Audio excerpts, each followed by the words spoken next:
For the best soul food in the Mid-South, it's Shop and Save. 1499 South 3rd, 901-946-4303. Serving breakfast, lunch, and dinner. And some of the items on their menu consist of catfish, spaghetti, chicken and dressing, turkey wings, meatloaf, fried chicken, cabbage, yams, greens, salmon croquette, and the list goes on.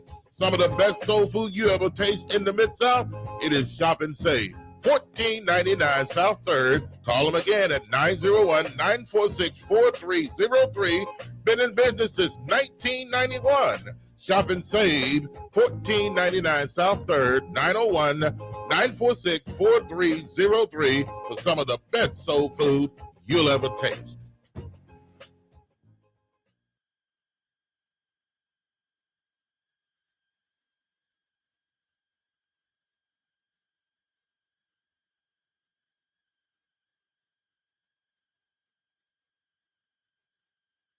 I watch y'all coming here for years, cause you shot somebody. Now your life is shot. You gonna pick that phone up one day, and that girl gonna be done dumped you and raise your child with another man. Or maybe your mama or your grandmama dies. Cause ain't nothing you can do about it. You got 15 to 20 years, state or fed time. Real talk. Don't lose your head, use your head, man. Gun crime, max time.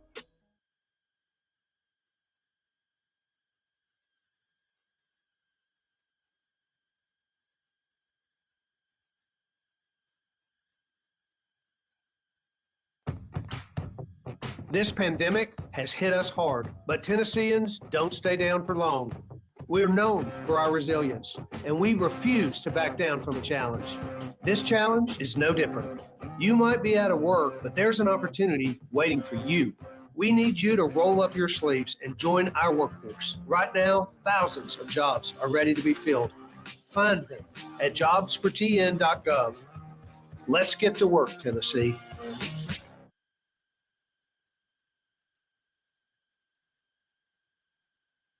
It's not about challenging times or new normals.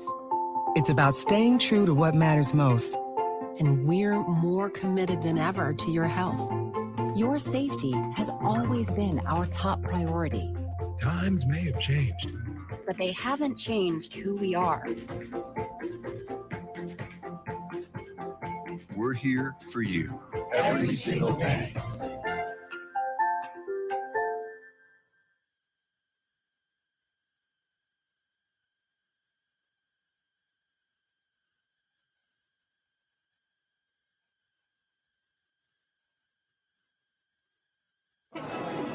It's just a few cocktails at happy hour. It's just a few cocktails at happy hour. You really good try. There aren't any cops around. Didn't think there were any cops around. I drink and drive all the time. Sir, you've been in a serious crash.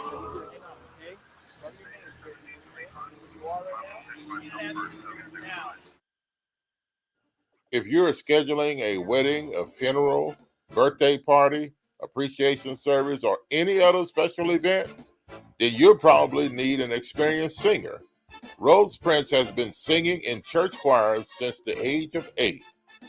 Rose has been in very prestigious choirs where she has been selected to sing lead and on praise and worship teams. Rose has also been enrolled in institutional voice lessons. Book a local singer with a wide vocal range and with a voice as beautiful as a rose. Call Rose Prince at 405-468-4953. That's Rose Prince at 405-468-4953 for your special events. For the best soul food in the Mid-South, it's Shop and Save. 1499 South 3rd, 901-946-4303.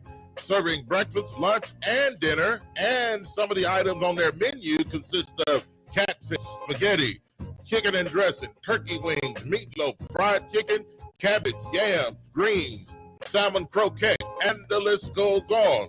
some of the best soul food you ever taste in the Mid-South? It is Shop and Save. 1499 South 3rd. Call them again at 901-946-4303. Been in business since 1991. Shop and Save, 1499 South 3rd, 901-946-4303 for some of the best soul food.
And good evening and welcome to Talk Back Live in the evening on a Saturday. It is now 5:07, 7 minutes past the hour of 5 o'clock Central Time in the afternoon, the evening, and a very pleasant good evening to you on a Saturday evening. Yes, indeed, a lovely, wonderful Saturday, and hey, I tell you what, it is beautiful on the outside, and I tell you what, we have a great show lined up for you today. Hot topics of discussion, news that you can use, local, national, international, as I set myself here in my position. And the number to call is 901-213-6020. Again, the number to call is 901-213-6020. Josh, a live show on Talkback Live today. Yes, sir. We are live in full effect, in the building, in the place to be. Anything else you want to say, man? I appreciate everybody for joining us, folks that are still coming in. I see we got our guests in the lobby, ready to be brought in. See the face below there. What's up? Giving me the peace sign there. What's up, man? I see Brant Morrison, see Frankie coming in. More and more people. Shout out to everybody. Yes, indeed. And can't wait to get it started, man. And even those that are complaining that we're sharing. Yeah. God Almighty.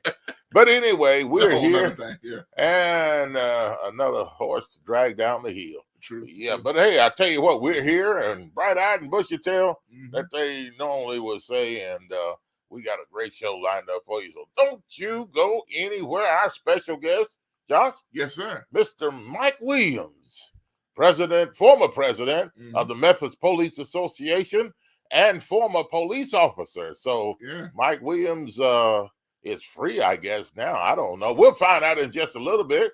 And some other things we're going to talk about as well. Some shooting, some things that have been going on.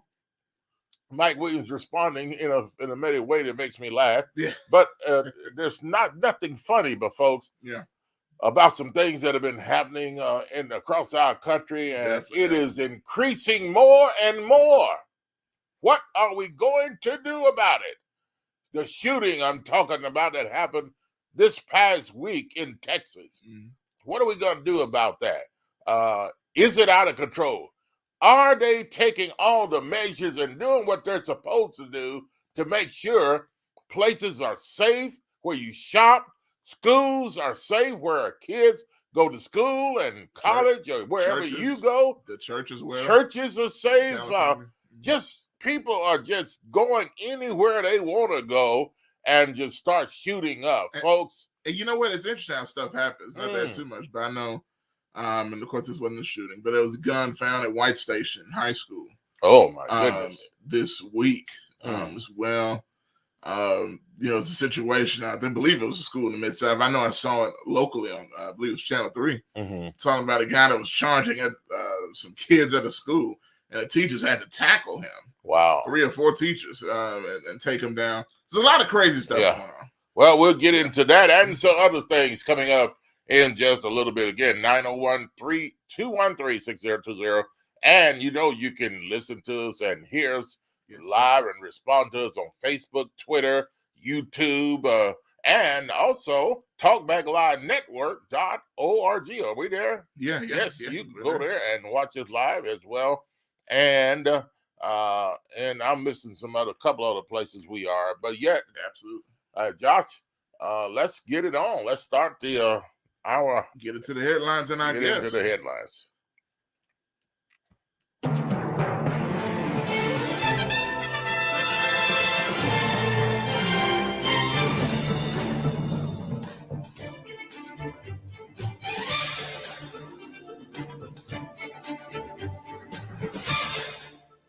And in the headlines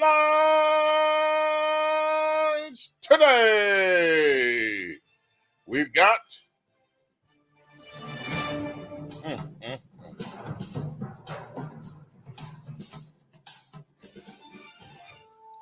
well, folks, you've heard it over and over and time again. Yes, it is the thing that we don't want to hear, but we're hearing it more often than we need to. Well, you know what I'm talking about. Shootings, killings, murders in workplaces, businesses, schools where your kids go and participate or try to get an education. What's going on in all of this? Folks, do we have an answer? Well, our guest is standing by as well. Let's talk about it. Josh, there's a lot of things going on across this country as we've already alluded to, and we're talking about the school shootings, and our special guest is ready to go. Yes, he is. Here he is. And ladies and gentlemen, let's introduce and give him a proper introduction.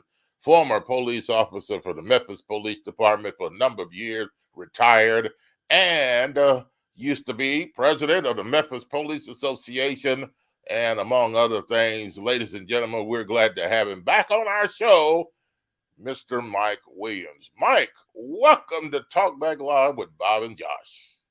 Well, thank you so much once again for having me. As usual, I see you own it today, Bob. As always, man. As always. Well, what do you think? I know. What do you think I'm supposed to do? Are you alluding to the fact that I'm messing with you, or am I doing my business? Which one is it, Mike Williams? No, I can handle you, so that's not a problem. I'm just saying, you definitely own it when it comes to, you're talking about, all of the current events that are occurring all across the nation. That's what I'm saying. Yes, sir. Well, Mike, I don't want to be on it in situations when we're talking about something like these things that are happening. And man, it is sad. People are afraid, Mike. People are fearful. What's going to happen? People are now, there are people that say, hey, we've got to live our life as usual. We've got to go grocery shopping. We can't let this stuff fear us. Our kids need an education. Job places, you just don't know where it may be next. Mike, what do we do? What should the people do? Well, I'm a firm believer that, you got to be aware of your surroundings at all time. You have to be on point. Now, when it comes to these babies in this school, that was something that, I don't know how the guy got into school. The doors were supposed to be locked, I'm assuming. I don't know if down in little small town Texas, they don't lock the doors to the schools. But, mostly here in Memphis, I know you have to be buzzed into the schools. Right. We can't live our life in fear, Bob. Absolutely. If you live your life in fear, you're not going to live your life to the fullest. However, you do have to be cognizant of everything that's going on around you. So that's why I say you have to be aware of your environment and the things that are happening.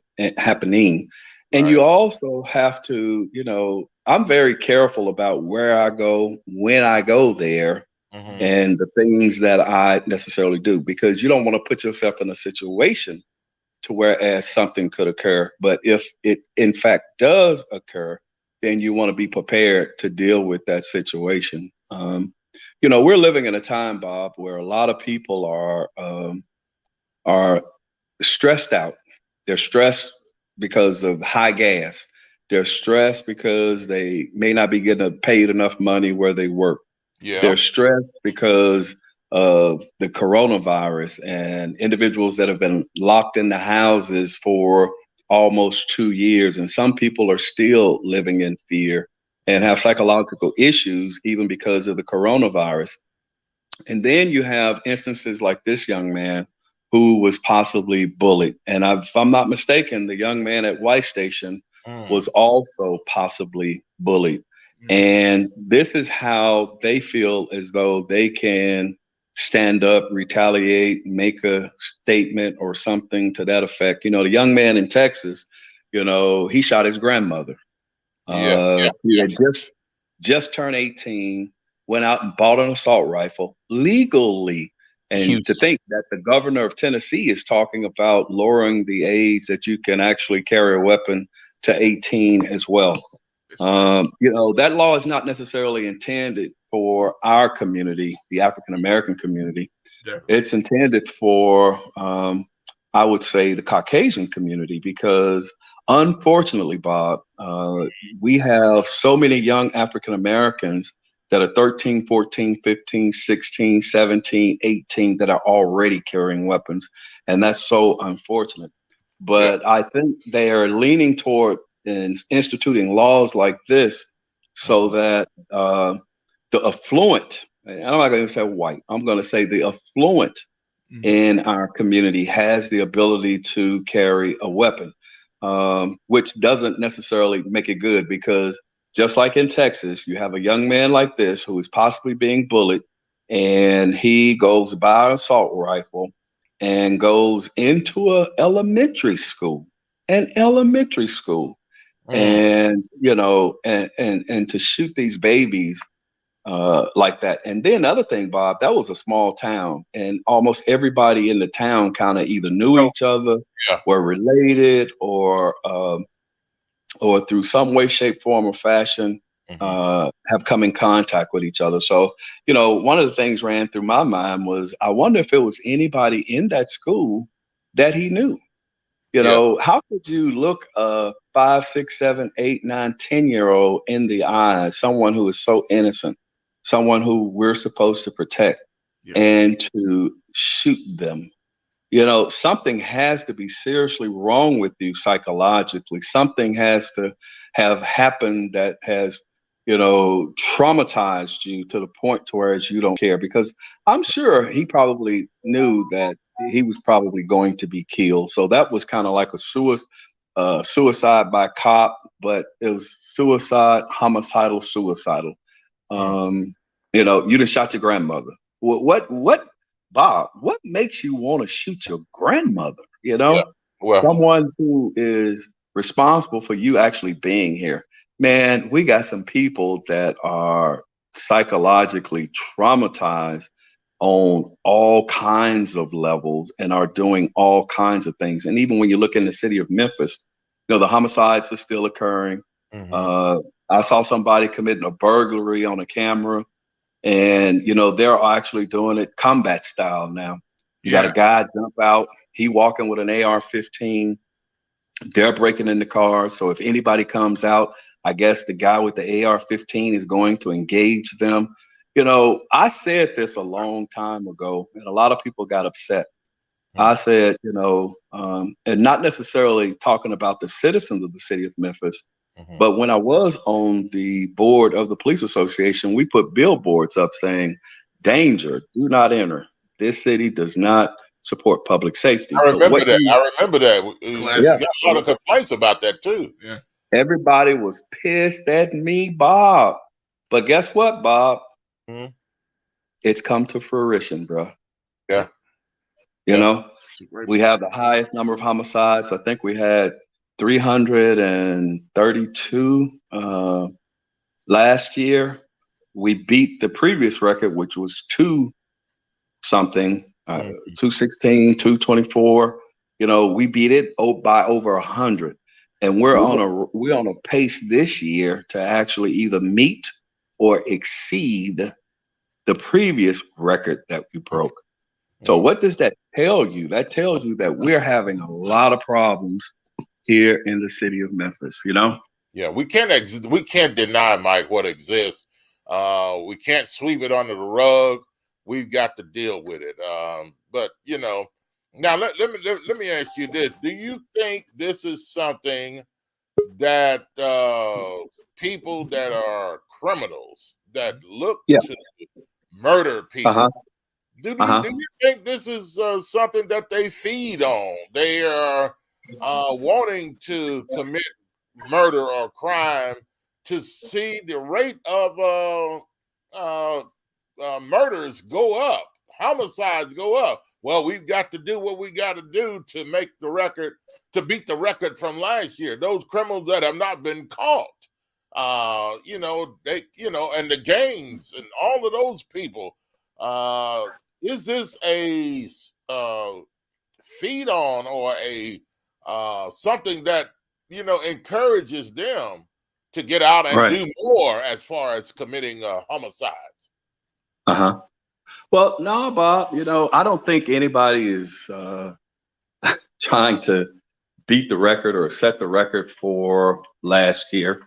I think individuals are trying to survive. I think individuals are trying to commit crimes honestly, so that they can actually either gain from the fruits of their crime. I think individuals, when you talk about, we have a lot of domestics that are going on, just like the young man shot his grandmother. You have a lot of family members that are committing crimes against each other. You have a lot of brothers that are getting into fights over nothing, $2, $5. You know, people have no conflict resolution skills. And I think a lot of these people are getting to the point they just don't care. You know, you get to a point to whereas you feel that, you know, all is lost. You've done everything you can to try to make it.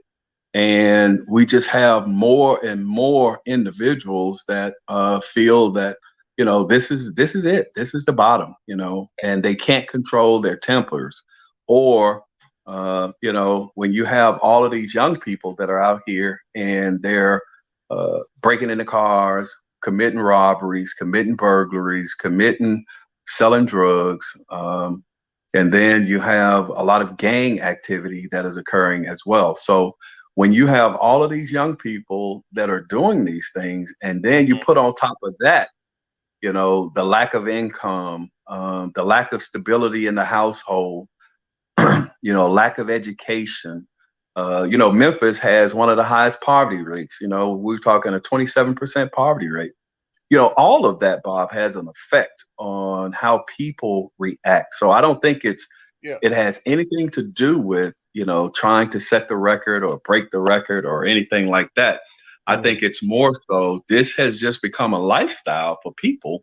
And unfortunately, all across and it's not just Memphis, Tennessee, it's all across the nation.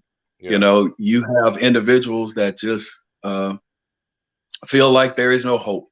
And, you know, they have no restraint or self-control. And they, and you talk to some of these young people, Bob, and you've been looking, some of these young people feel like they can do what they want to do, when they want to do it, how they want to do it. They want it right here, right now. They don't want to wait. Our generation, more so, we knew that if we worked hard and we endured, that you would be rewarded, hopefully, down the road. Go to school, get on a job, get a trade. But that's not the way that a lot of these Generation X or Generation Y, a lot of those young people aren't like that. They want it right here, right now. And if they can't have it, they'll take it. And if they can't take it, they'll hurt you for it. And even their parents or their grandparents, as we very well have seen. And I'm curious, Mike, man. I look at what's happening. I know we're talking about the Texas situation and everything else that's happening. You look at, Buffalo, New York, and then the church in California and other places like that. Usually when things, it always seems to happen that way, where one after the other. And then when that happens, you're going to have the gun control or gun debate conversation comes up again.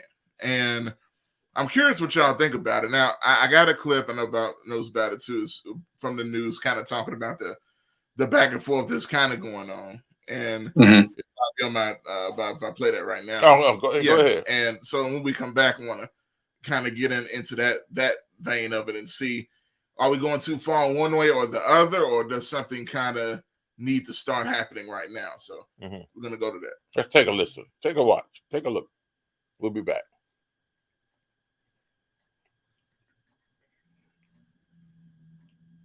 The NRA is holding its annual convention just a few hundred miles away from the tragedy in Uvalde, and that's drawing large protests. It comes as the debate over gun control has reopened in Washington, D.C., as members of Congress debate what, if anything, can and should be done to stop this carnage that keeps happening again and again. ABC's Rachel Scott has been pressing for answers. She has this report.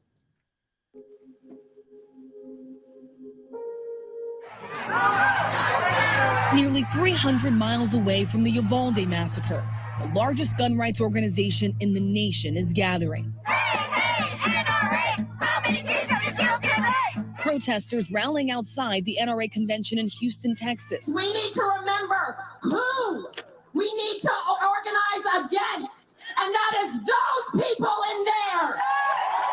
Why'd you decide to come out? Because my daughter is a teacher and she had to learn how to pack bullet wounds in her classroom in order to teach. I'm done having to worry about every single day that she goes to class and I'm going to get the phone call that she is blown into pieces for trying to protect her children.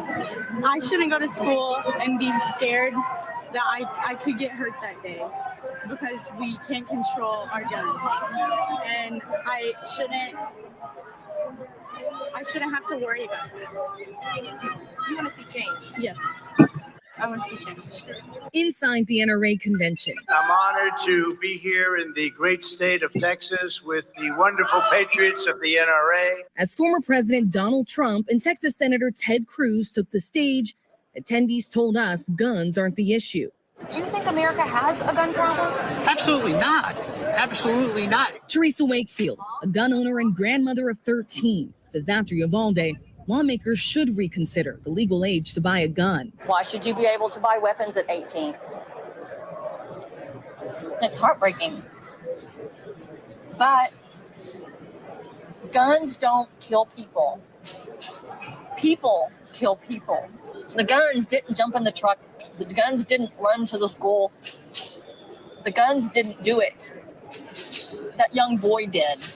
Back in Washington, the debate over reform is heating up. After nearly 30 years of congressional inaction on gun control, Republican leader Mitch McConnell giving the green light on bipartisan talks, encouraging Texas Senator John Cornyn to work with Democrats to find common ground. I'm not interested in the same old tired talking points. I'm actually interested in what we can do to make the terrible events that occurred in Uvalde less likely in the future. Cornyn returning to Washington just back from the tragedy in Uvalde, speaking with Democratic Senator Chris Murphy, his home state of Connecticut, rocked by the Sandy Hook massacre 10 years ago. How long are you willing to give this in order to reach some type of agreement? We don't have a lot of time. I mean, there's a sense of urgency in the country. I don't think the American people are going to let us be in conversation for a month. We have a number of areas that we think we can make progress on: background checks, red flag laws, additional support for school security. Those issues backed by the majority of Americans. 86% back a national red flag law, allowing authorities to temporarily take guns away from people determined to be dangerous. And nearly 90% of Americans support expanded background checks. It's far from clear if Democrats can get the 10 Republican votes needed to pass any gun control legislation. But a small bipartisan group says they're willing to try. Are there 60 votes for that? It's a little bit early to try to predict the outcome, but there's clearly a lot of interest. So we went out on the hunt for answers on Capitol Hill to find out what, if anything, Republicans would support. Can you assure the American people that this time something will get done? I can't assure the American people there's any law we can pass to stop this shooting. Some refuse to take our questions. Do you support expanded background checks? The majority of Americans support it. Do you support it?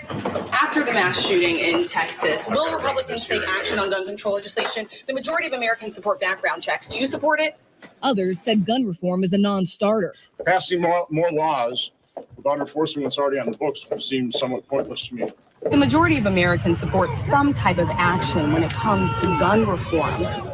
Is your party wrong on this? Are you wrong on this? We need to look at what solutions have worked and haven't worked.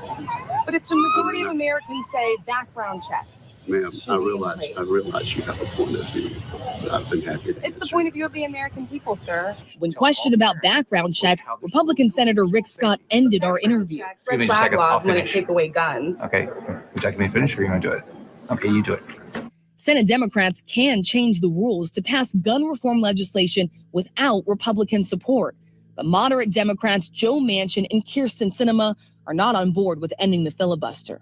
Senator Sinema, do you support changing the Senate rules in order to pass gun control legislation?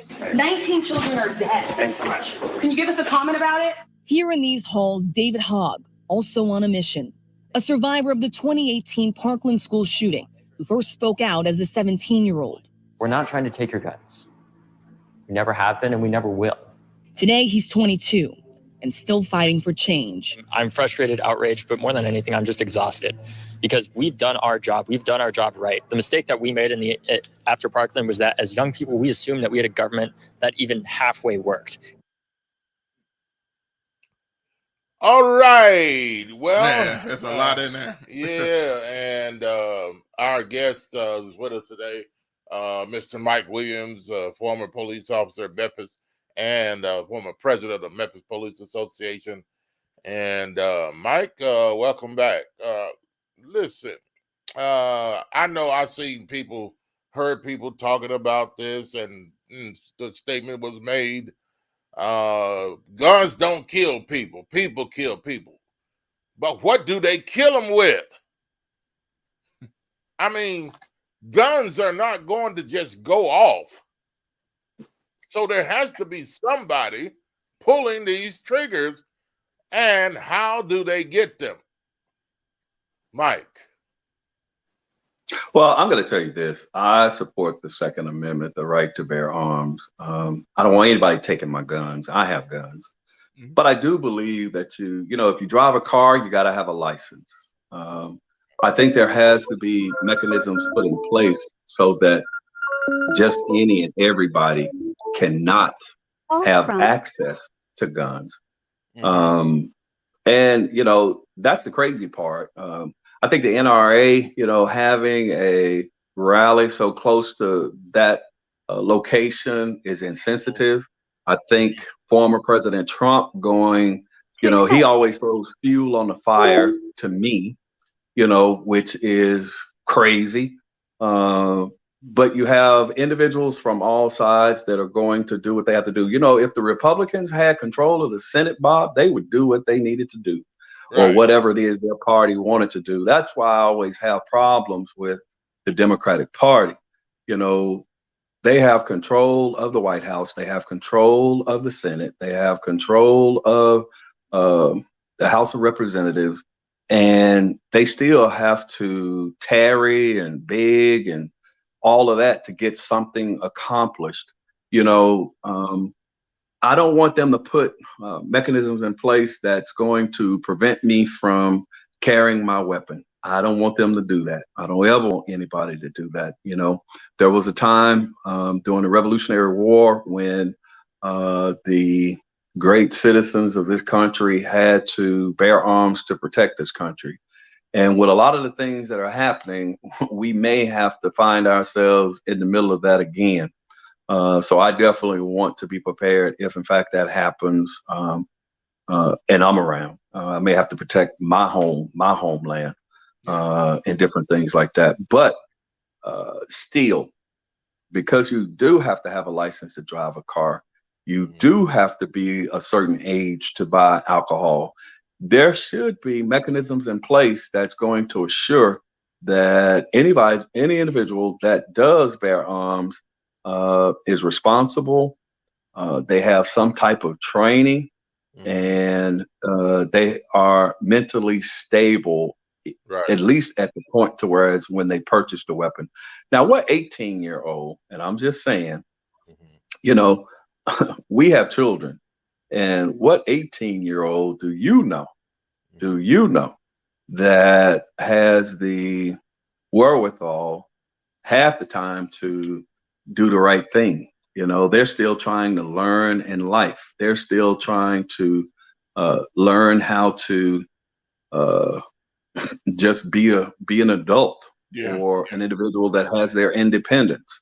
And now you're giving them the ability to be able to possibly shoot and kill someone or to bear arms. And like I said in the beginning, when they're talking about changing the law here in Tennessee to 18-year-olds being able to carry weapons, that's because there are individuals that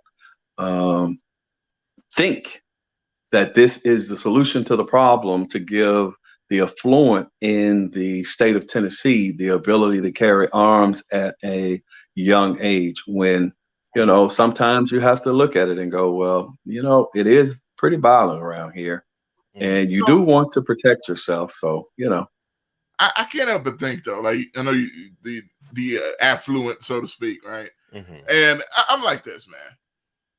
You know, it's already out there.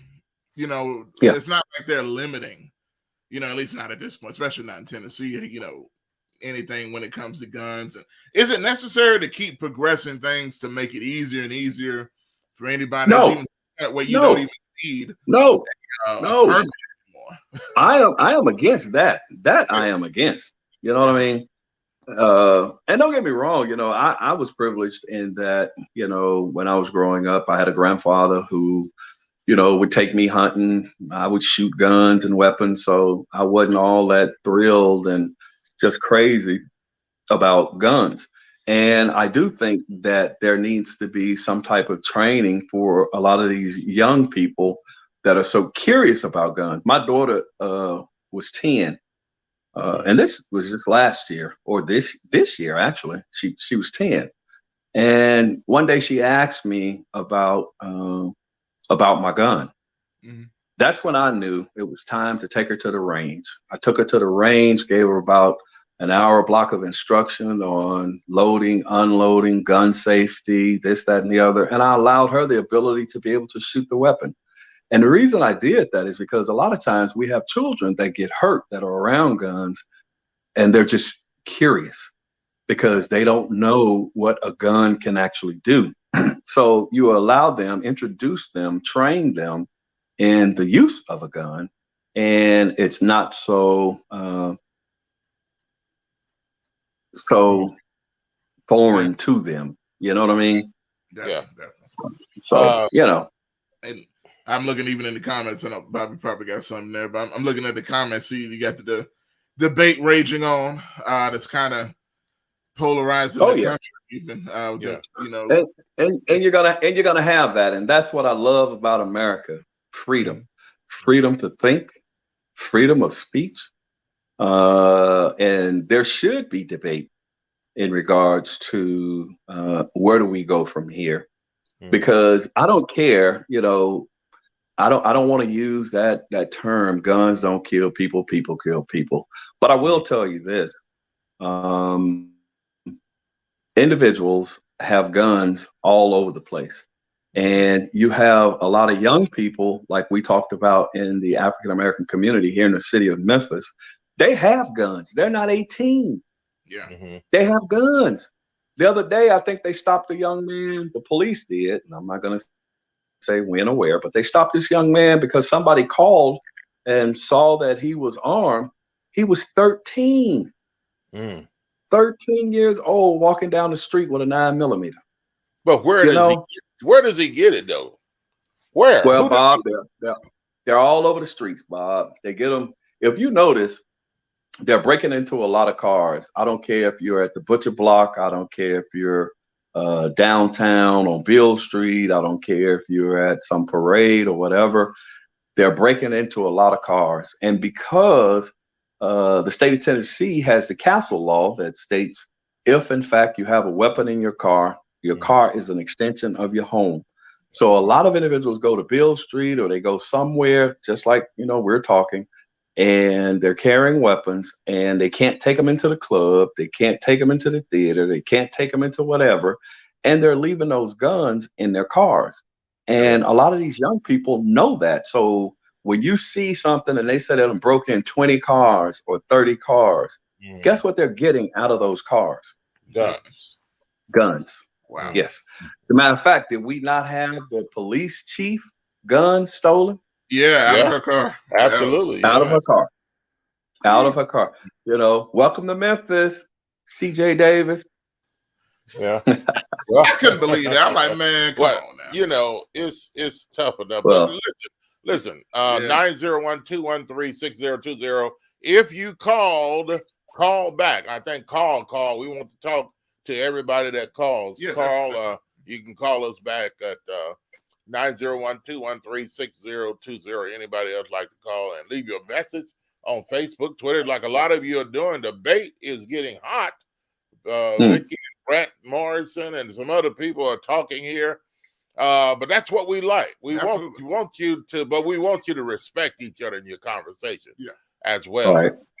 Brant and Vicky and all of you, you're welcome to call in as well and talk about what's going on here. But anyway, hey, are we tough enough on crime? No. Some people, okay, thank you. I'm glad you said that because I don't think so either.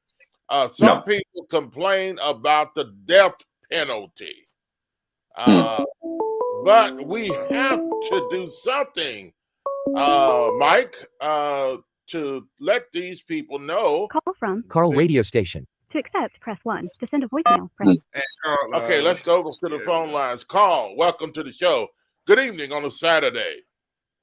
Good evening, Bob, Josh, and Commissioner and Mr. Williams. How are what's going on today? Good, man. Doing great. How are you? Good. I get so sick and tired of these people lying about so much of these talking points. I'm going to ask the three of you guys a question, and y'all got the information. Has the United States of America ever came into a home of a law-abiding citizen and taken away their guns? No, not that I know of. Not that I know of. And what the talking points of these Republicans? They come after your guns. If you pass this law, they are going to come get your gun. Fear mongering. Yep. Fear mongering. Yeah. Okay. Yep. And fear sales people. They know it by creating fear. That's why they got all this stuff. And then here's another stupid thing. I believe in the police. I believe police should be funded as much as possible for pay, pension, security, retirement, whatever. But how can you say you for the police when you allow 18-year-olds to buy machine guns and armor, and police only have I believe they don't carry around a machine gun when they go on patrol, do they? No. So they have gun. So how in the I'm sorry, Bob, about to say something on your show. I apologize. Caught myself in time. Yeah, thank you. How in the heck do you expect the police to go into warfare with criminals that have weapons at war when their weapons cannot penetrate and can cut them down? Do you have any idea what a machine gun do to a human body with those blood when they shot up like that? Do they know? So police are disadvantaged. So it's sad. And what brought me to tears, and I hope people listen, could you imagine you got to go down and identify your child because the bullets ripped through their bodies? You couldn't even tell them what their face was like or what their clothes were on because the blood just covered their clothes. You got to go back to your house, bring something from your child's closet so they can identify the DNA from that clothes to identify, oh, by the way, there your child Marie over there, sir. That's heartbreaking. And yet you still got these fools talking about, well, we need these types of weapons and war guns to defend ourselves from invasion, foreign and domestic. But let me ask yourself this question, people. Those 10-year-old, 11-year-old students that were killed in that school in Texas, were they a threat to the United States of America? Is that why that fool that's dead now was carrying a machine gun, a weapon of war, because he felt those kids, those 19 kids, those 2 teachers, was a threat to the United States of America? So that's why he had to walk around with a machine gun? Definitely not. Okay, well, first of all, I don't think it was a machine gun. I think it was an AR-15. AR-15. Yeah, I think it was an AR-15. I apologize for that. That's okay. I apologize for that. Yeah, most people, if it's rapid firing, most people, that's how they say machine gun. So. But most AR-15s don't rapid fire, Bob. It's what you call a semi-automatic, and even military. And even military AR-15s, they only fire in a 3-round burst. Not like some of the weapons, like those switches that they're putting on those 9mm and other weapons and making them like those are machine guns. They turn those into machine guns. And especially if you got like 100-round drum on it, or if you have a 50-round drum on the weapon, you can put down 100 rounds in a matter of seconds. Yeah. Wow. Well, so what can we do to do what they talk about? Do something. What the first do something they can do to cut down on this? Now we know no matter what you do, there's still a fool out there want to go shoot folks. But what's something we can do starting today to eliminate all this crazy killing that's going around in the United States of America? I don't think we'll answer that question while you're off the phone. But Carl, we appreciate the call, man. I just want to free the line up. Thank you, sir. Thank you, sir. Thank you, Carl, for the call. Okay, 901-213-6020. If you have a question or you want to talk to Mr. Mike Williams. And go ahead, Mike. Yeah, I'm sorry, Mike. Well, I was just going to say, we only focus on gun control realistically when something like this happens. Sandy Hook, Columbine, now the one that just happened. But see, how about these concerts that are occurring? They're shooting them up. They're shooting up clubs. They're shooting up houses. They're shooting up festivals. They're shooting up neighborhoods right here in the city of Memphis. We're having 2, 3, 4, 5 people hit. Not necessarily 19, but believe it or not, we done had 6, 7, 8, 9, 10 people, which would be considered a mass shooting, right here in the city of Memphis. And guess what? The guns that they had, they didn't go buy them because they were 18. Most of the people that are carrying them are convicted felons who are not even supposed to be in the possession of a handgun. So you ask the question, what are we going to do? A lot of folks just talking. And they're talking because this is the hot topic right now.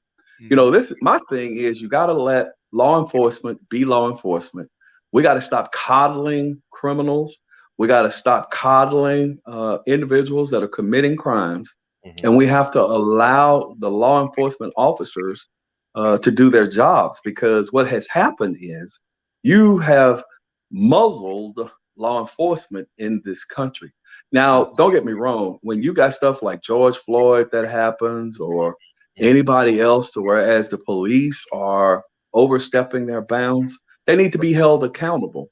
Absolutely. But you got some real hard criminals out here on the streets. You have individuals that know there is no accountability, and that's part of the problem. There is no accountability for your actions these days. We had activists running around talking about how everybody is being wronged, but normally a lot of those individuals here in the city of Memphis had committed a crime in one way, shape, form, or fashion. And we allowed them to soften the approach that the police had to addressing the crime issues. Oh no, that ain't right. Oh no, he's cussing that person out.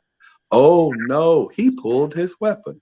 So you got most of law enforcement across the country, except for some small places, that go, you know what? It ain't worth me being on the news.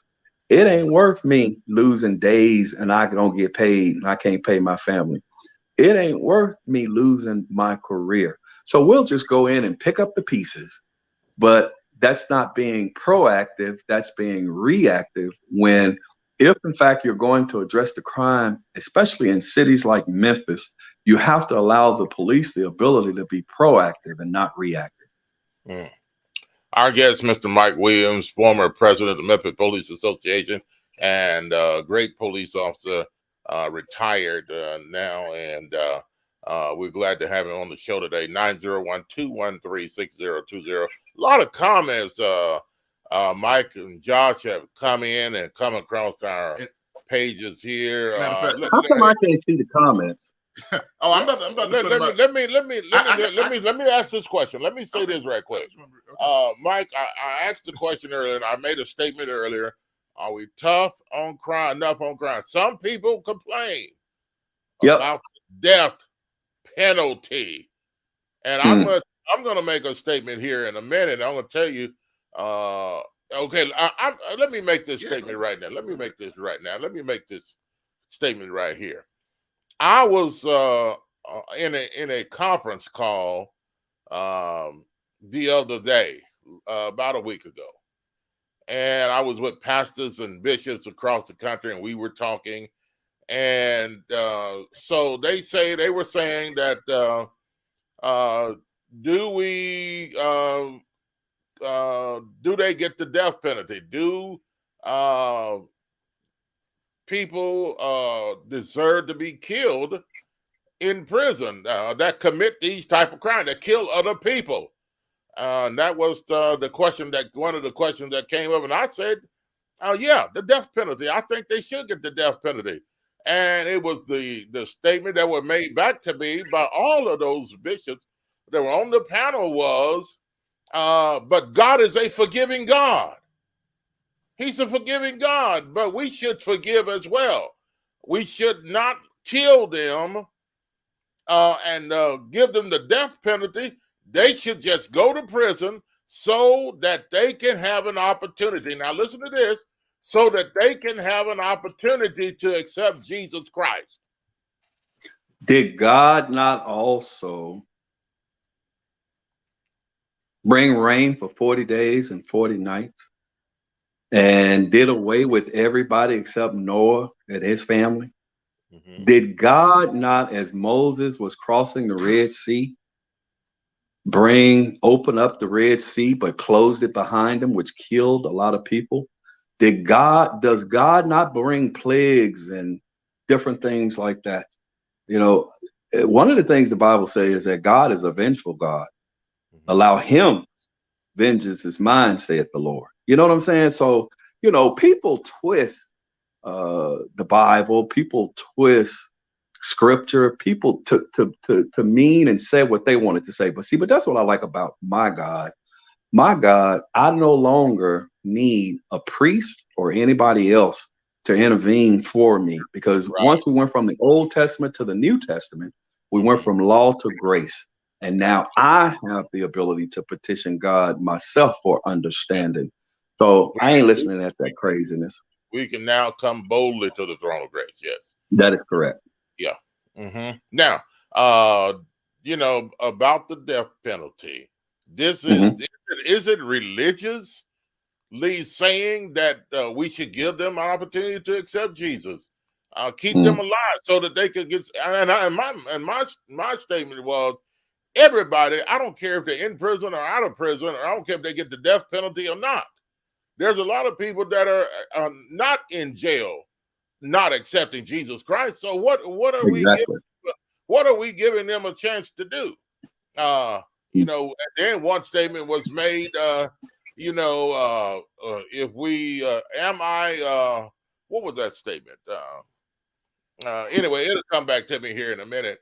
But you know, an eye for an eye, you know, an eye for an eye, tooth for a tooth. I'm not necessarily saying that. I'm not necessarily saying that. And I'm shocked and amazed that these bishops and leaders of authority around the country would even think of something like that, eye for an eye, tooth for tooth, concerning that, and knowing that this country is totally out of control on crime, and that there's something that needs to be done. If a person commit a crime and kill other people and they're getting out of control with it, unless you do something to put fear in their hearts, in the other people's hearts, that, hey, if you commit this crime, you will get the death penalty. But now here's the other thing about it. Some people say, well, if we kill them, they don't get a chance to accept Jesus. Well, let them go to prison so they can have it. Okay, now, when a person gets the death penalty, Mike, I've never seen anybody on death row immediately get the death penalty and die immediately. They're in prison for really longer than I really want them to be there. You know, they go to prison sometime between 13 and 20 years before they get the death penalty. So you're telling me that, no, let's give them a chance to receive Jesus. No, they messed up. Whatsoever man soweth, that shall he also reap. He had the opportunity to not commit that crime. He had the opportunity to do the right thing. So if he chooses to do the wrong thing, then he must suffer the consequences, and there must be rules and guidelines set down so that other people would fear the law and know that, hey, if I do these things, then this may happen to me as well. So, and then in Romans, God talks about this is the law that he set down so that people would fear the law, and the police officers and those that are officers and things of that nature. And I'll probably find that here in a minute. That is mentioned in the New Testament. So God is the one that ordains these officers and people in the control the law and things of that nature. So this is something we must follow. We have to have something and laws and principles to follow. If not, then we face what we have today, because people are not tough enough on crime. There's a lot of people say, I would rather go to jail. I'll kill for go to jail. You know, I hear people say that all the time. You know, I'll kill somebody. I don't mind going to jail. I'll kill them. But hey, if they knew they were facing the death penalty, would they reconsider what they just said, Mike? Well, I don't necessarily think that, you know, if somebody wants to, a lot of times when people commit homicides, it's in the commission of a crime, or it is premeditated, or you know, it's something that domestic violence or something to that effect. I'm not so concerned about the religious aspect, you know, because I do believe that, you know, if you do the crime, you do the time, or whatever the penalty is, there has to be something that holds you within due bounds, so that you know, everybody said, well, I'm not afraid. And that's part of the problem. Now, a lot of these young people are not afraid of the police. When I grew up, I was afraid of the police, and not necessarily afraid of them because I was scared. I was afraid of them because of the consequences that could possibly happen to me. Now, you have a lot of individuals that they don't give a thought or a care because the jails have like revolving doors. I'm not so concerned about the religious aspect. I'm more concerned about before someone is executed, that there has to be conclusive evidence that this is the right person. Now, I will tell you we're in a better position today because of DNA, because of all of the other technology that has been developed. And I think all of that technology, when you're talking about putting somebody to death, I think all of that technology has to be utilized because it has freed a lot of. Mike, let me stop you right here. I'm not talking about somebody being put to death on death row and they're not actually sure if this person did it. I'm talking about somebody like this guy that you know without a shadow of a doubt that killed these people. I'm talking about people like that went to that supermarket and you know without a shadow of a doubt that shot those people up. I'm talking about other cases like this. That's what I'm talking about. Without a shadow of a doubt, you know who did it. Yeah, that's what I'm talking about. Yeah. Well, I agree. And I was just making the statement that I am not against the death penalty, me personally. You have individuals that try their whole lives to do what's right, to do what society has deemed the norm, to try to raise their families, to try to work hard, get up every day, go out here and grind, try to be a productive part of society. And you have those other individuals that want to do everything contrary to that. And they want it quick. They want to take it. They don't want to work hard for it. And they eventually end up taking somebody's life. Or you have some individual like this. This individual, believe it or not, had a psychological problem. So I think that they definitely have to be evaluated when it comes to some things like this, because like I said, I'm not against the death penalty at all. I'm actually for it. But I just think that, it has to be certain circumstances. It's almost like us talking about gun control or individuals being allowed to carry weapons. There have to be rules, guidelines, regulations, laws put in place that specifically addresses these issues. Now, that's part of the problem with a lot of the Republican Party right now. They don't even want to come to the table to discuss it, and, you would hope that your governmental agency would have the ability to represent all people, but at the same time, come together to make a decision that's going to benefit the country as a whole. And we just don't have that. We don't have that on the federal level, the national level. We don't have it on the state level, and we don't have it on the local level. And that's why everybody is so upset and have just, and when it comes to governmental agencies, it's almost like every man for himself. They're doing what they're doing to better themselves and not necessarily the constituents that they represent. Mike Williams is our guest, former president of Memphis Police Association and retired police officer. Frankie leaves a statement. She says, "I am saved, sanctified, and filled with the Holy Ghost. And if you break into my house or attempt to hurt me or mine, I promise I will help you meet Jesus or the devil quickly." I mean, or hell. Added that little bit. I added that little bit. Jesus or hell quickly. Everybody's not going to meet Jesus. Some of them get a rude awakening. Yes. Frankie gives a big statement there, Mike. Yeah, I agree with Frankie. No doubt. I do too. Hey, real quick. I agree with Frankie wholeheartedly.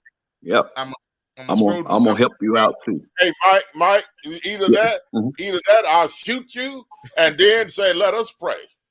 I'll leave you. If you're not led, if you ain't saved, I'll shoot you, and before you die, I'll say, "Repeat after me." But go ahead, Josh.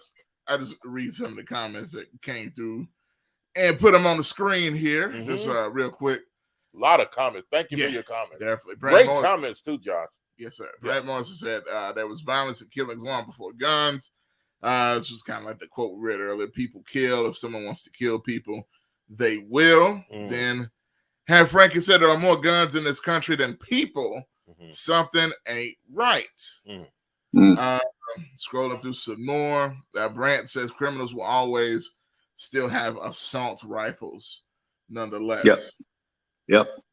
Yeah. Which is a point. Well, yeah, it's like those switches that they got out there now. They're illegal, but some kind of way they're getting on the streets and they're getting into the hands of all of these young criminals that are out here. And you got to deal with it as a citizen. So, yes, I want to have something to protect myself, Bob. I do. You know, I want to be able to counter. And I'm like Frankie. If you come up into my house or if you come up against me and mine, we're going to lay down some suppression fire so my family can get out of there. And then I'm going on the attack. Period. Period. Now, here's a question. Should anybody be able to get an AR-15? Because it seems like there are a lot of people that have them. And that's kind of been the discussion. Weapons like that, should that be something that the average citizen should even have in any case? Or is it even up to us to police something like that? Well, but, you know, there were a lot of different hunting rifles out there way before the AR-15, and they do just as much damage. Some of them have even bigger bullets. Yeah. So, you know, I think because a lot of people associate the AR-15 with the military, that's the one that everybody knows. But some of these rifles these people are using to deer hunt and big game hunt, those bullets would scare you as big as those bullets are. You know what I mean? Yeah. And it will penetrate. It'll go through brick walls. It'll go through cinder blocks. It'll go through a whole lot of stuff. So those guns been out here, but they just talk about the AR-15, I believe, Josh, because that's what everybody's familiar with. But there are a lot of other dangerous weapons that are out here that could do a whole lot worse damage. Yeah. All right, Mike Williams. Hey, I'll tell you what, let's take a break right here for a commercial, and we'll be back. Folks, don't go anywhere. We're going to continue the conversation, and a lot of conversations being had between other people that are on. And Dwight Rogers, thanks for watching, and all of you other people that are coming in, that have come in. Give us a call or leave your comments. Continue like you're doing. Lots of comments. We've got to get to 901-213-6020. Our special guest again, Mike Williams, former president of Bedford Police Association and former police officer, retired right now. And we'll be back with our conversation with him and some other things as well when we come back. You're listening to Talk Back Live with Bob and Josh. We'll be back after this. For the best soul food in the Mid-South, it's Shop and Save.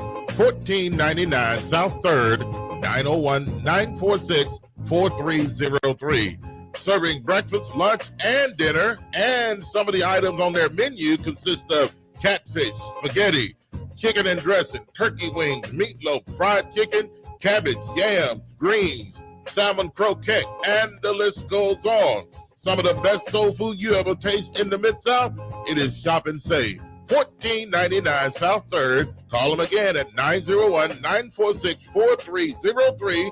Been in business since 1991. Shop and Save, 1499 South 3rd, 901-946-4303 for some of the best soul food you'll ever taste. If you're scheduling a wedding, a funeral, birthday party, appreciation service, or any other special event, then you'll probably need an experienced singer. Rose Prince has been singing in church choirs since the age of 8. Rose has been in very prestigious choirs where she has been selected to sing lead and on praise and worship teams. Rose has also been enrolled in institutional voice lessons. Book a local singer with a wide vocal range and with a voice as beautiful as a rose. Call Rose Prince at 405-468-4953. That's Rose Prince at 405-468-4953 for your special events.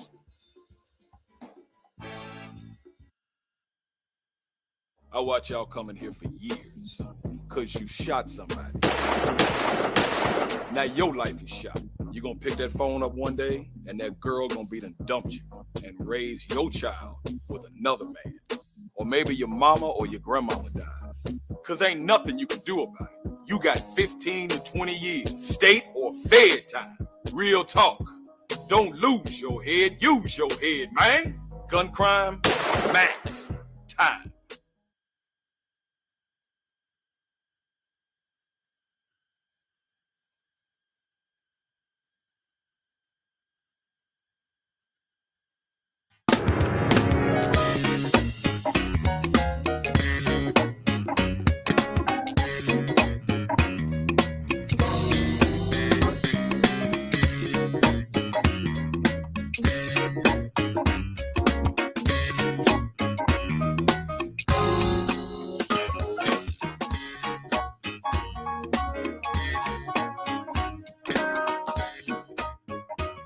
All right, and welcome back to the show, Talk Back Live with Bob. And Josh. And the number to call is 901-213-6020, so we can take your conversation over the phone if you'd like, or you can continue to leave your conversation in the message as you're doing Facebook and Twitter and YouTube and all the other stuff where you can find us. Yep. All right, and we're back, and our special guest, Mr. Mike Williams, former president of the Memphis Police Association and a retired police officer in Memphis, Tennessee. Mike, welcome back to the show. Hey, thank you so much. Josh, you was kind of slow to respond there. Oh yeah, man, my mic, man, and all that stuff. I'm here. And as we come back, we're getting a phone call. Somebody else. Let's go to the phone lines. Call from. All go. To accept, press 1. All right. Welcome to the show. Good evening on a Saturday. I didn't get your name. What's your name? All go. All go. Oh man. Okay. Okay. I think I saw you in the comments here. Go ahead and welcome to the show. Okay, let me turn this background noise off. Okay. Hi, Mike. It's All go. How you I know doing? exactly who it is. What's up, dude? Yes, you do know exactly who it is. So up until 2020, my political campaign seemed like a joke. But have you been paying attention, sir? So you're on the move, huh? I ain't on the move. I'm just holding up a mirror. Oh, I ain't telling nobody what to see. I'm just saying, hey, take a look at this. Right. All right, definitely. I see him in the comments here. He put muzzled law enforcement. I'll just read some of it. But the corruption still runs rampant. That's from Leo Agawat. What? Yeah. Pronounce it correctly. I'll go what? Yeah. I know who you are now. I'll go what? Yes, go sir. what? Let's pronounce it correctly because we are running for Congress around here. Yeah, I'll go what? I remember some time ago now. I remember who you are. Yeah. Okay. Yeah. Well, let's talk about the corruption in the district attorney's office, Mike. I mean, we can't talk about the citizens being heathens when the corruption just runs rampant. Wow. How can you expect better of the citizens when the elected officials are just as crooked as the day is long, sir?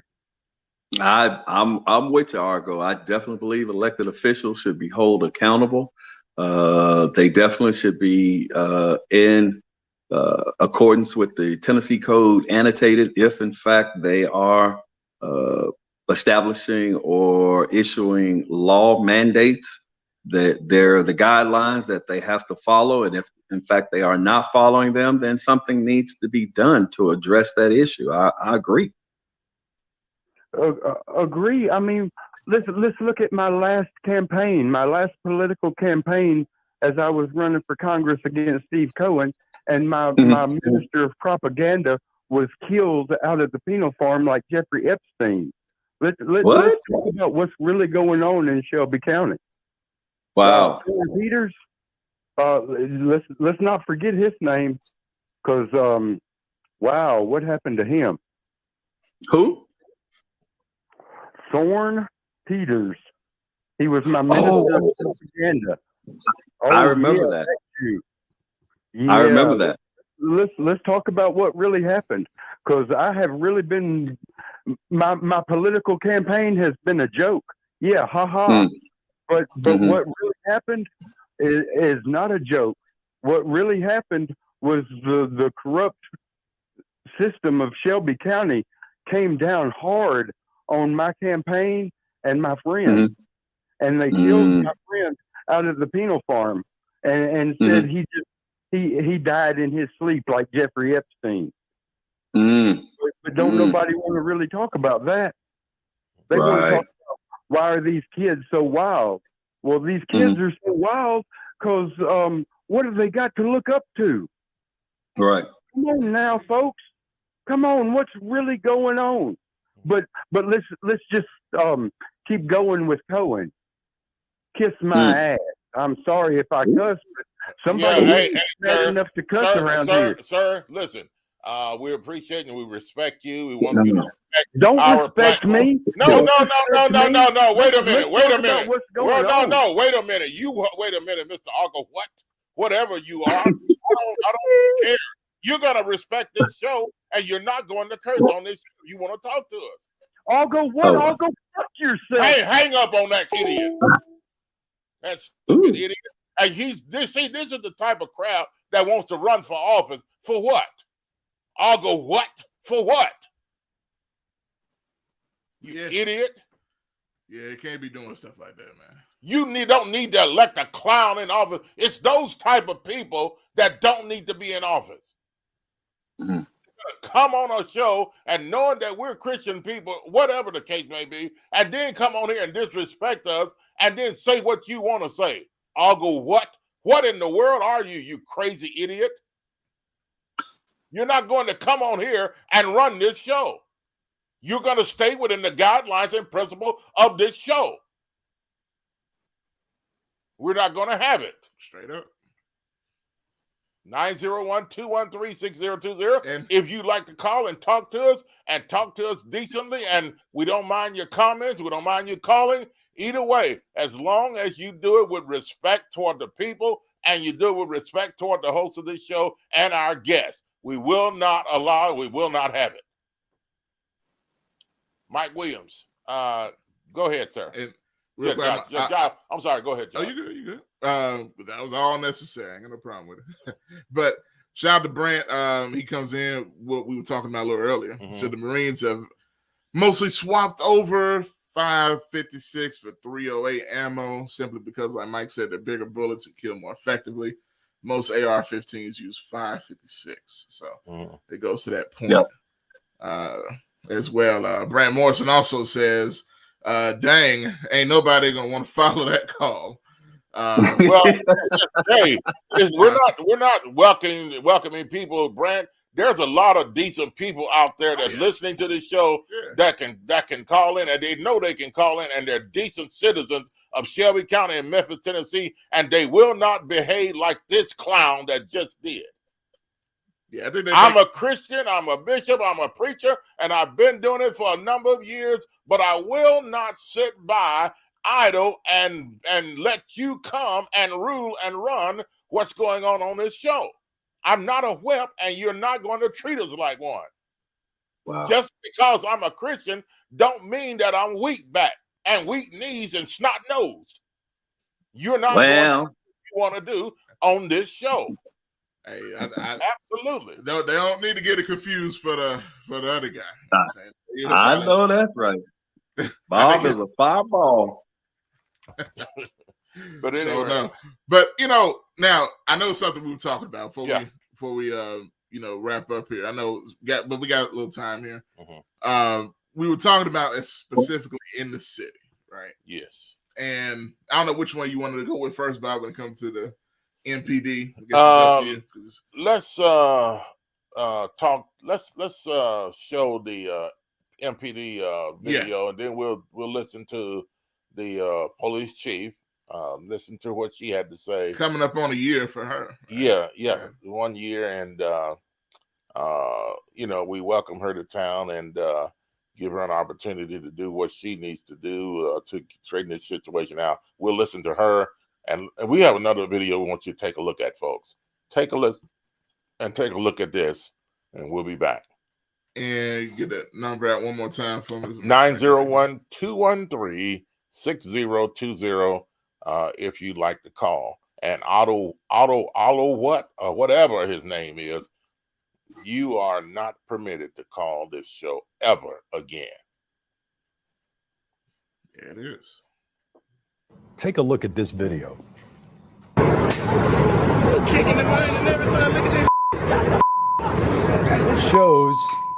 It shows Regional 1 security guards and a Memphis police officer fighting with a man on the ground. Witnesses tell us that the officer appears to punch and kick the man, but this video only shows part of the story.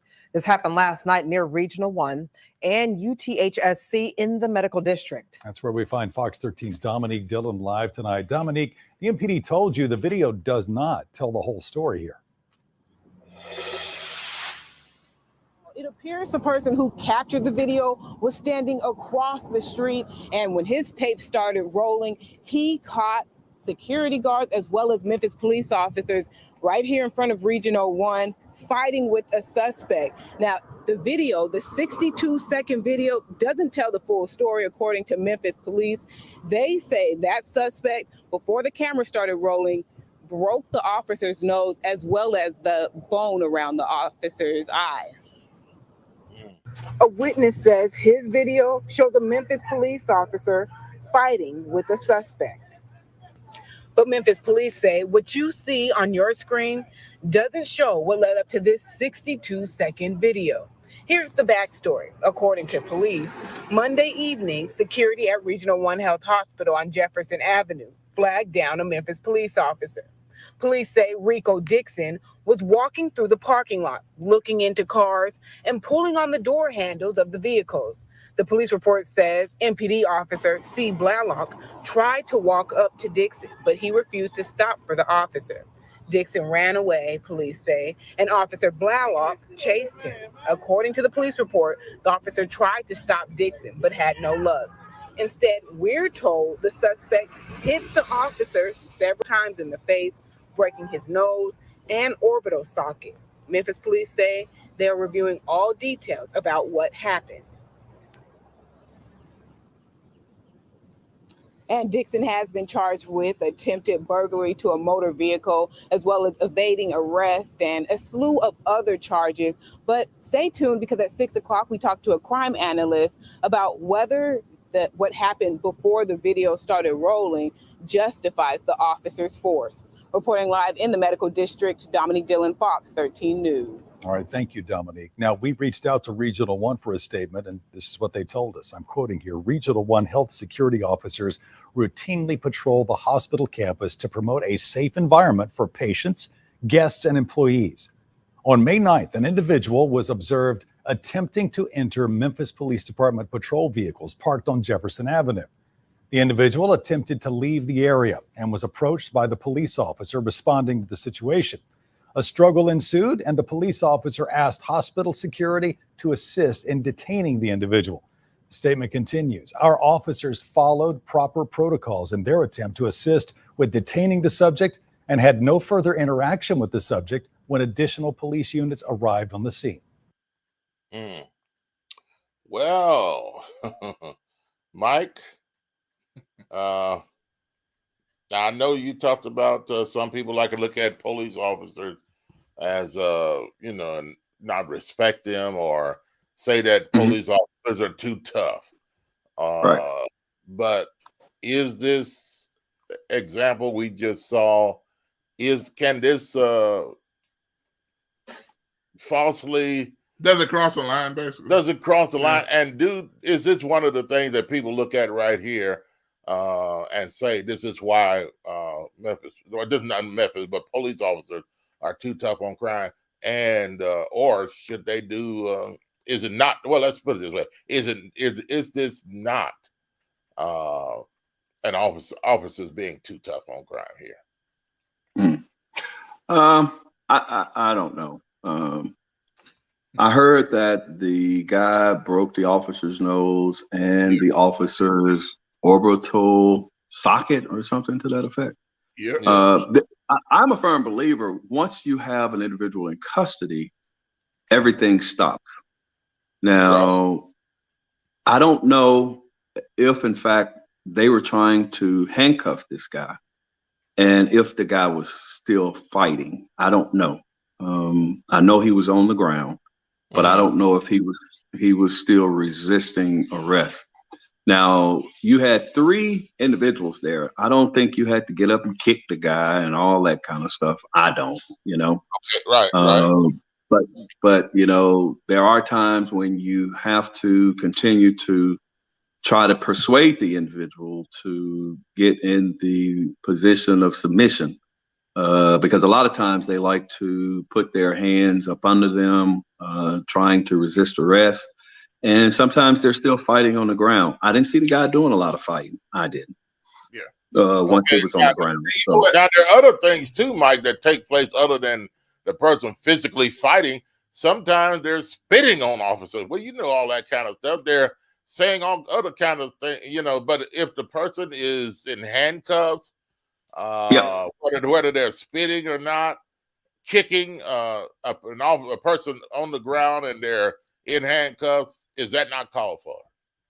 Well, I'm saying not necessarily, Bob. There have been a lot of times when I had to restrain myself. I'm a firm believer, once again, once an individual is in handcuffs, he's off limits. Physically, he's off limits. Now, prior to him getting into handcuffs, if in fact he is still resisting, I'm going to do things to try to get him to submit. I don't know what that's going to be. It's dependent on the situation. Right. So, I don't believe in standing up over a dude kicking him though. I'm not gonna sit here and say I do, Bob. You know what I mean? Right. And I'm not for that. Either. So that's what I was thinking. That it's kind of funny. It's just to be real. I did think it was a little look, I can imagine, as a man or anybody, right?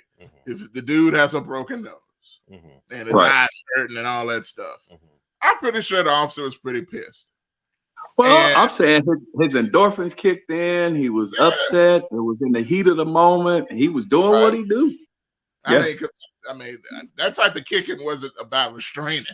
That was, hey, bro, and then, man, you broke my nose. Exactly. And then he got on his knees and started hammer fisting. I'm like, see, he's just mad. Well, he's in pain. I mean, I'm not saying that's a good thing, because I know.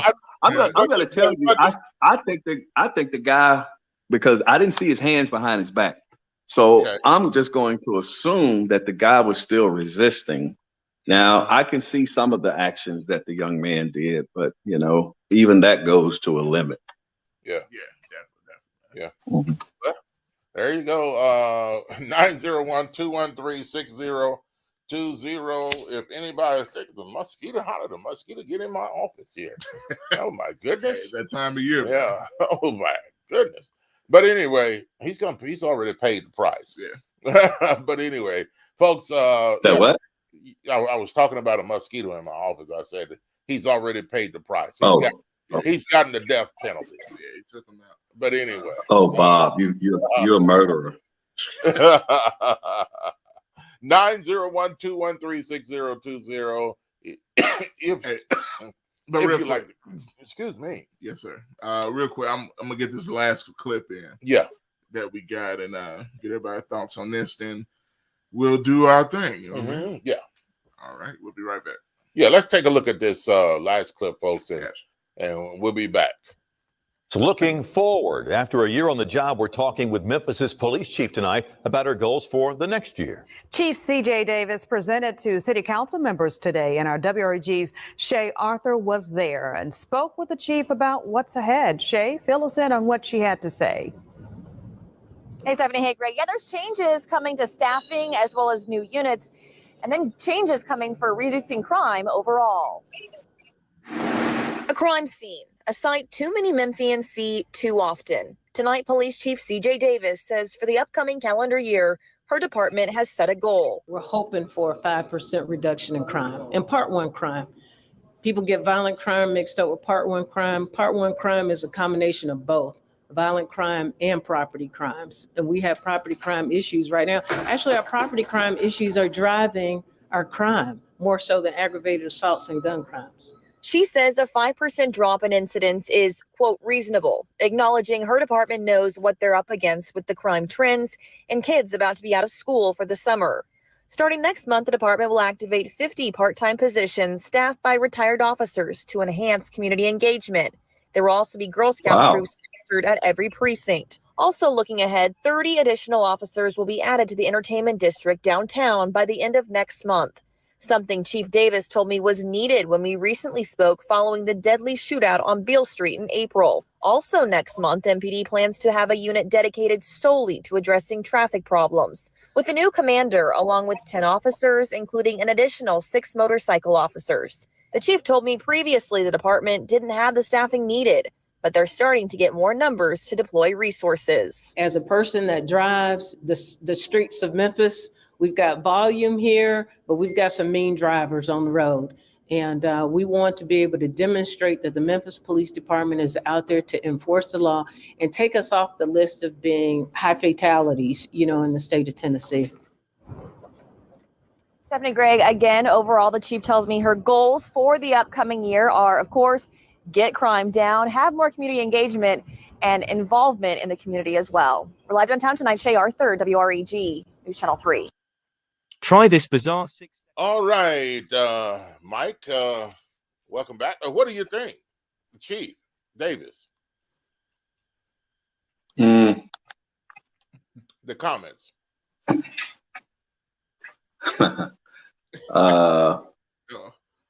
No comment. Oh, Mike. Yeah, see, you can't tell me you don't have no comment. You know what, Bob? I'm not gonna mess with you today. I'm not gonna mess with you.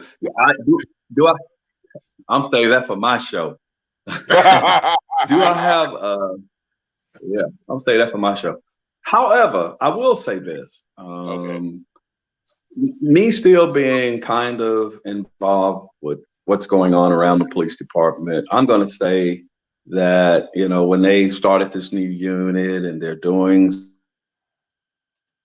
a lot of the officers have expressed to me that they're not happy with some of the things that the new chief is doing. And they're not happy with her new deputy chief that she brought in, Sean Jones, because they don't feel as though they really understand the issues and the problems that are occurring here in the city of Memphis and how to address them. Now, I will tell you this. If they lose the faith and confidence of the officers by doing certain things, it's going to make their life miserable, because even though she's the police chief and he's the deputy chief that came from wherever, they better understand that, you can't just come in here and arbitrarily just do things. And this is Memphis. It's so different, so different. She's been the victim of 2 crimes already in this city. We talked about the gun that was stolen, and we also know about a house that she was having built, or that she is having built, and how it was burglarized. I haven't seen crime go down.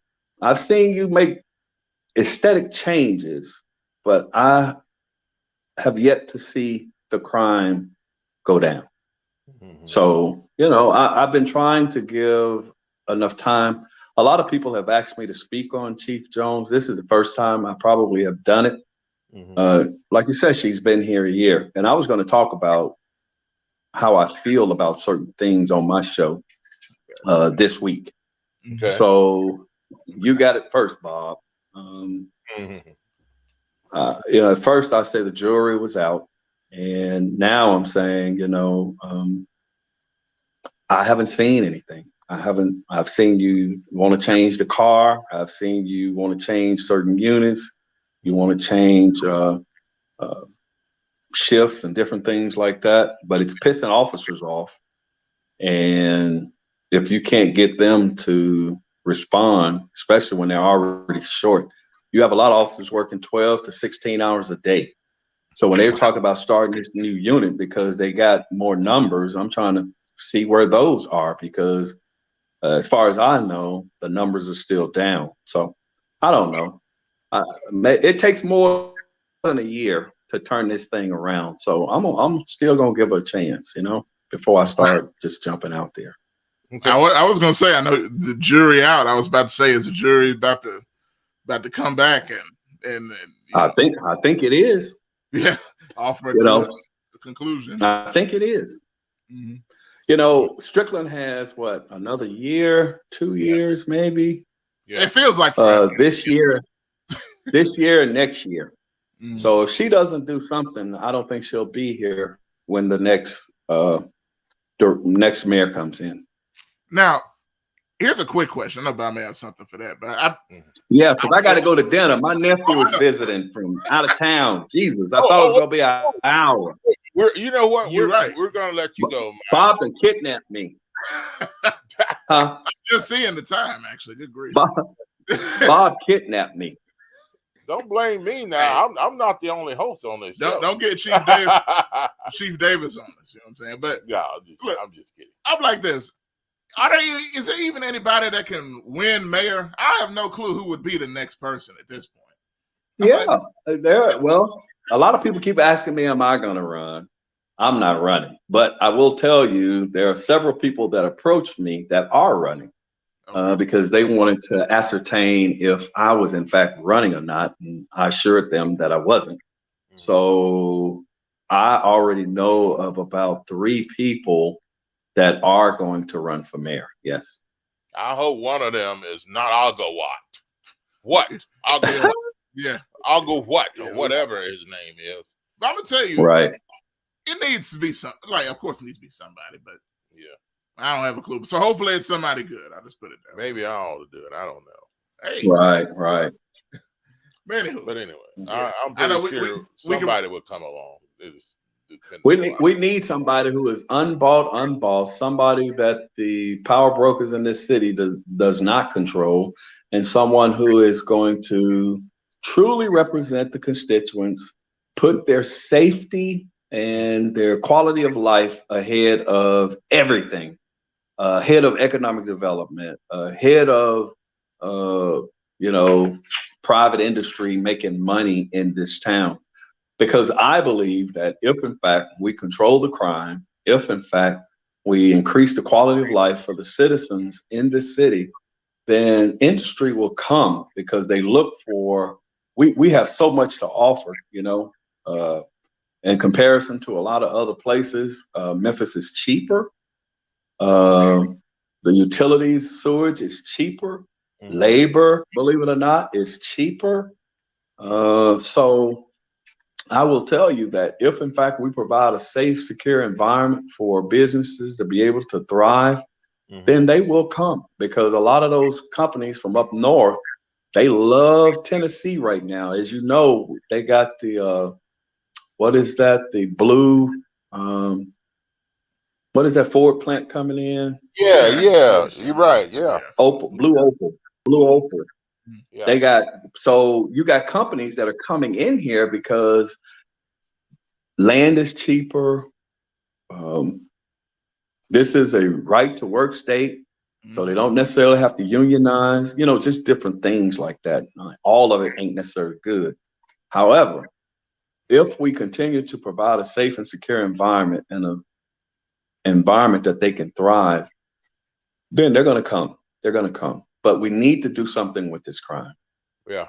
Mike, are you saying the next mayor needs to be somebody, as long as they straighten out these situations and do the right thing in office, they can be, i.e., a Democrat, Republican, male or female, white or black, it doesn't matter, right?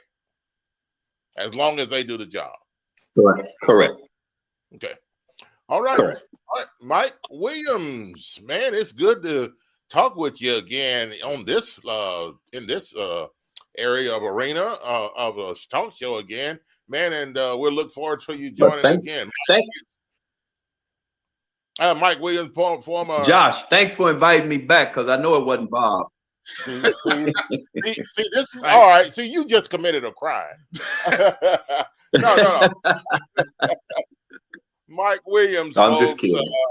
Yeah, I know. Mike Williams, former president of Memphis Police Association and retired police officer in the city of Memphis. With the Bob Marley shirt on. Mike, tell the people about your show real quick before you leave. There it is.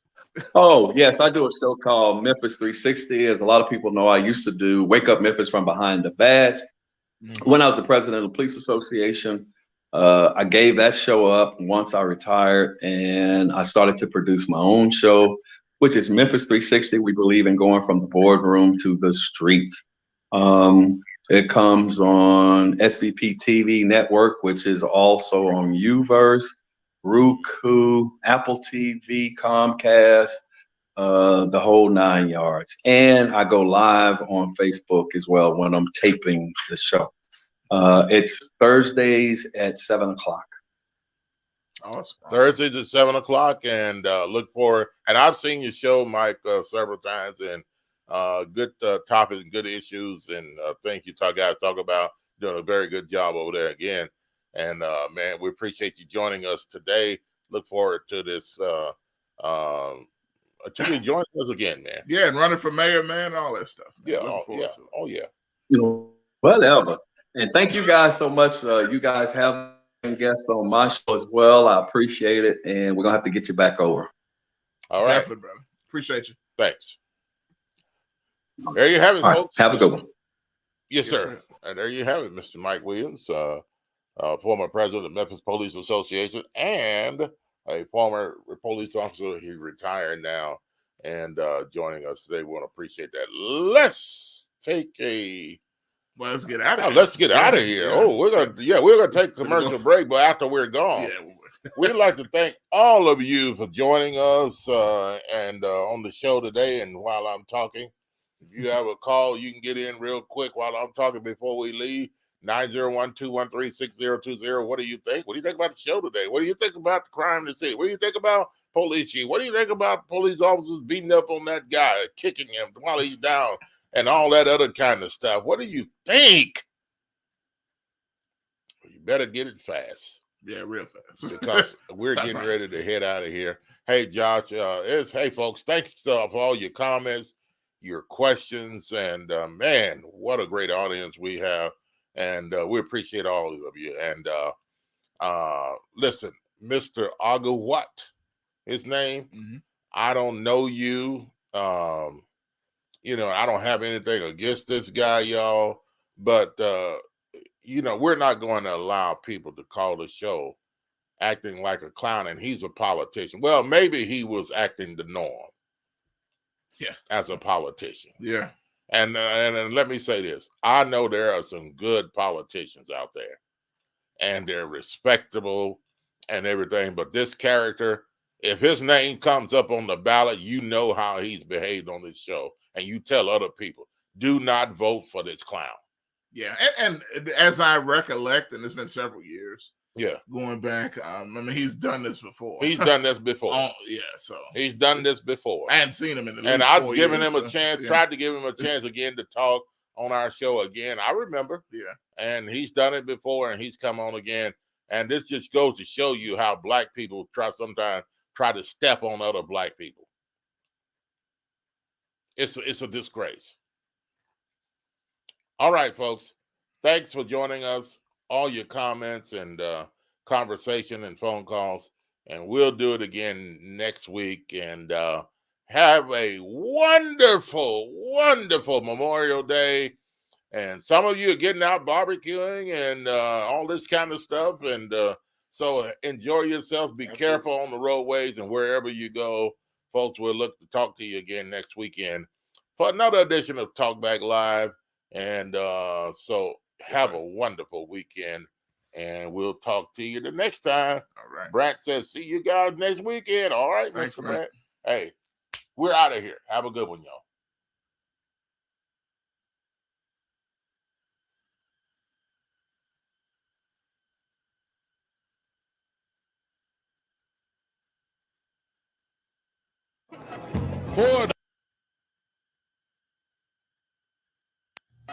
For the best soul food in the Mid-South, it's Shop and Save. 1499 South 3rd, 901-946-4303. Serving breakfast, lunch, and dinner. And some of the items on their menu consist of catfish, spaghetti, chicken and dressing, turkey wings, meatloaf, fried chicken, cabbage, yams, greens, salmon croquette, and the list goes on. Some of the best soul food you ever taste in the Mid-South, it is Shop and Save. 1499 South 3rd. Call them again at 901-946-4303. Been in business since 1991. Shop and Save, 1499 South 3rd, 901-946-4303 for some of the best soul food you'll ever taste.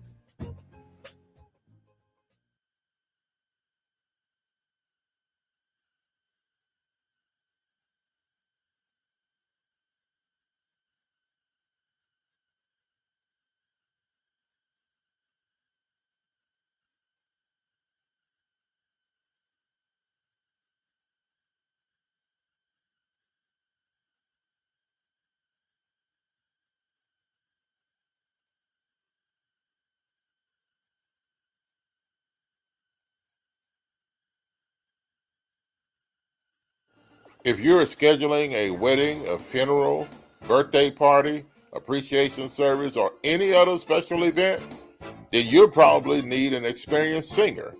Rose Prince has been singing in church choirs since the age of 8.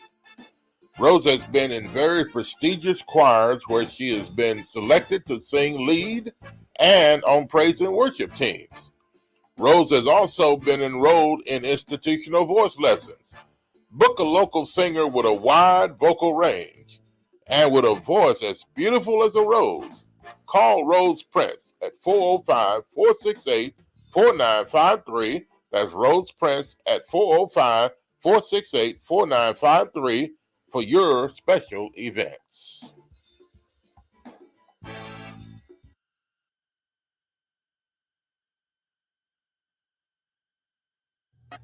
For the best soul food in the Mid-South, it's Shop and Save. 1499 South 3rd, 901-946-4303. Serving breakfast, lunch, and dinner. And some of the items on their menu consist of catfish, spaghetti, chicken and dressing, turkey wings, meatloaf, fried chicken, cabbage, yams, greens, salmon croquette, and the list goes on. Some of the best soul food you ever taste in the Mid-South, it is Shop and Save. 1499 South 3rd. Call them again at 901-946-4303. Been in business since 1991. Shop and Save, 1499 South 3rd, 901-946-4303 for some of the best soul food you'll ever taste.